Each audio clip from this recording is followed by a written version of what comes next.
the status of economically disadvantaged has a strong correlation, like that tend to come in behind other students and not at, like when we're looking at our data. Is that correct? And it is correct, but I want to make sure that everyone understands it's not a matter, and I know this is not what you believe, but I want to make sure and state this.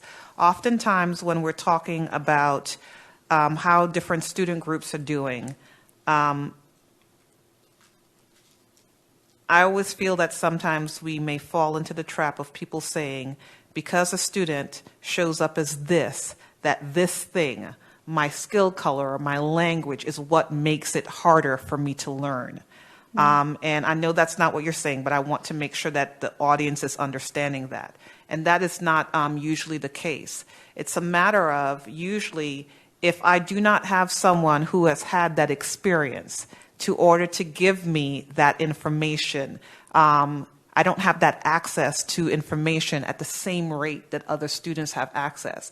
So the kids have the ability, but what they don't have is the access. And so then you have other kids coming in, Absolutely. Knowing more, and they're able to progress through the system a lot more. So what you're seeing within our system is historically, based on what has happened historically, and we, as the beneficiary of that, is trying to make sure that we get rid of that discrepancy in the data. We're trying to correct hundreds of years of things that has happened within this country.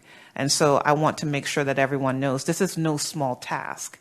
It really is a heavy lift. And I never want, as we deliver this information, to people feel that they are deficient in any way.